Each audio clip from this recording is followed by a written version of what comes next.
We are at Busworld Europe 2019 at Brussels, and we are at Daimler's stall at the expo, and we are with the head of Daimler Buses division, Mr. Till Oberwörder. Welcome for this show, sir. Good to have you here. Good yeah. to have you here. So to start with, like your presence here at the Busworld Expo this time at Brussels for the first time. So tell us about it. How significant it is for the brand, for Daimler Group, and how was the response on the first day? I believe that Busworld in general is one of the most important places to be within our segment. Right. So this is every 2 years a relevant exhibition to present yourself and to also show what you've done and what you're intending to do. And, Okay. this is what we also do this time. You know, the world is changing. The segments are changing. From a European perspective, we're very much a bus-driven public. They are very much in favor of public transport, Right. and I believe that is very helpful for our segment overall. You are aware that we are very much looking at alternative drivetrains right now in order to reduce CO2 emission, and then thereby create livable city environments. Right. So this is one of the leading schemes that we do see. Okay. So who are your major target customers for this show? I would not say the major target customers because we're very broad. Right. This is just the city segment, so to say. Okay. But obviously, the city is driving these new technologies very much so because people are more and more moving to the cities. So it is about the fact how can you live in cities in a decent manner. And if you have electrified vehicles, for example, then that contributes to a good and healthy or more healthy environment. Okay. On the other side, you have obviously the coach side to it, where you are today a very efficient Euro 6 engines underway, and that for the time being will also remain. There, on the coach side, it's more about the individualization of coaches, because there's no such thing as a second identical coach. It's Right. always very, very much individualized. Okay. So talking about electromobility in buses, so where is Daimler Buses exactly right now, and what has been the progress so far? So, and what can we expect in the future? I think when we started last year to introduce the vehicle, the e-Citaro, we always wanted to have a product that is coming out of the normal production line, not a project. Right. So we could achieve that. The e-Citaro is built as the Citaro with the diesel engine or the hybrid vehicle or the gas vehicle on the same line. Okay. That's important because in the end, customer demand is relevant. So you are thereby able to react to that demand Okay. on the same line. Right. So that was one of the major things that we had in mind when we started with the e-Citaro. The other aspect is it became quickly clear that just the e-bus doesn't do the job, because the change of technology on batteries obviously implies a lot of changes also in how to operate the vehicle. And then in consequence it became clear that we need to accompany our customers and consult our customers. And that very much goes into discussions on infrastructure, on charging technologies and management, depot management, down to the point of how do we service vehicles in the workshops, because obviously working under high voltage is a different topic in comparison to the things that we know. Okay. And I mean, on a larger sense, which are the market regions you would say are ready for that sort of a transition from ICE buses to electric? I would say that Europe is definitely right now a driving force when it comes to the transition from conventional to electrification or electrified vehicles. But on the other hand, we also have some countries in Latin America that are driving very much into that direction as well. Okay. Here in India, there are also projects underway and ideas underway of how to electrify, if you will, public transport. Right. So I think that you cannot just deselect regions. There are certain countries that have a certain goal to improve, actually, in the end, CO2 emissions.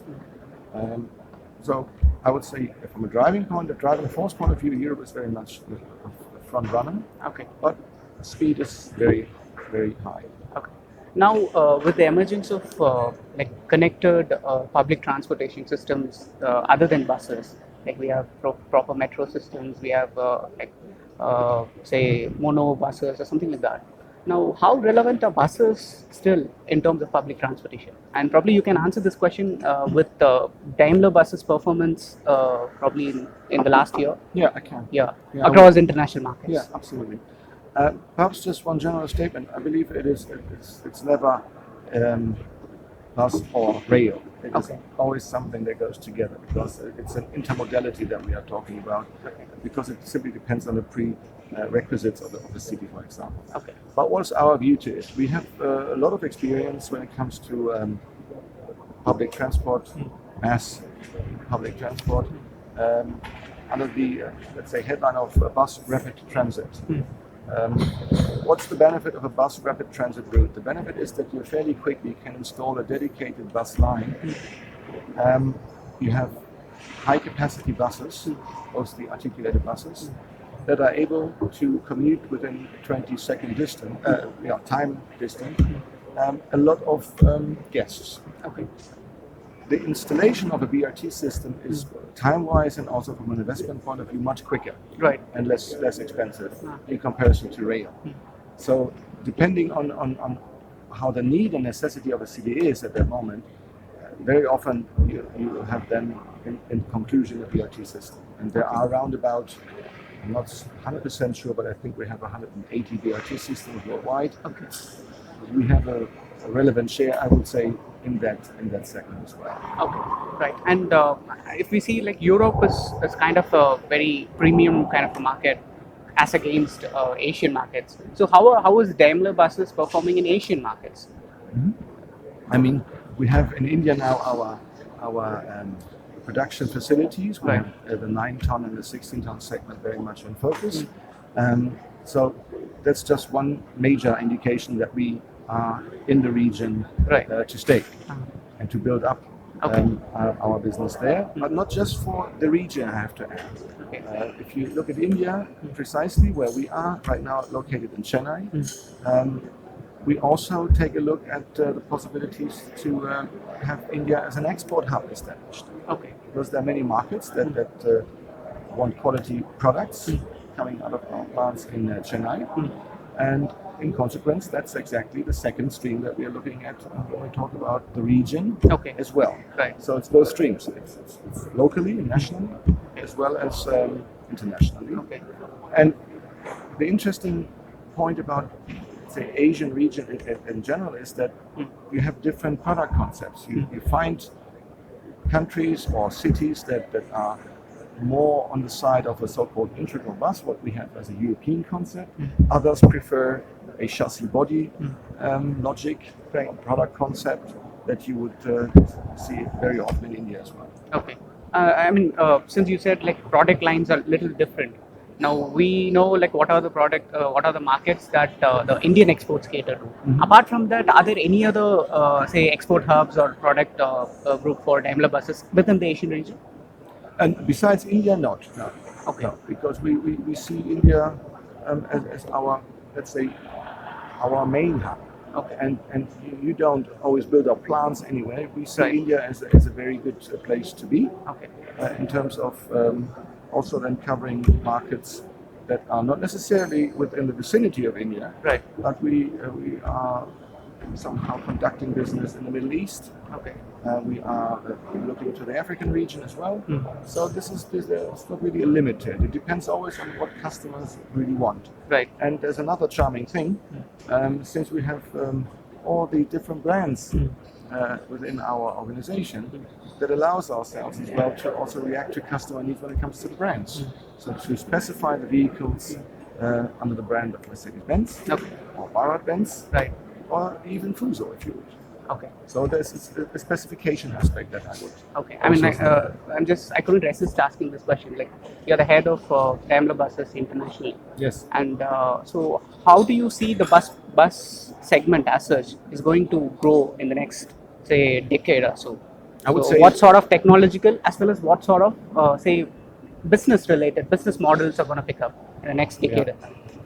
I do see the future of the buses positively for a couple of reasons. One reason is that, as I said before, many people are moving into cities, so you have to provide public transport. And a bus is a very sustainable and economical as well as ecological product. So it can contribute to sustainable targets that we are all somehow following.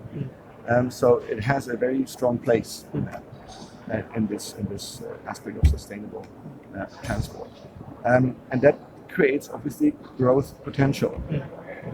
The world is obviously not alike all over, so as we see in many countries that are now stepping into new emission grades that come from Euro 3, 4 levels and now ramp up to Euro 6. That's really good because in the end that is also contributing to a more sustainable and let's say CO2 reducing in terms emission. of business models, perhaps? Yes, and the business model as such differs by region because the logic that you are providing a vehicle in combination with services and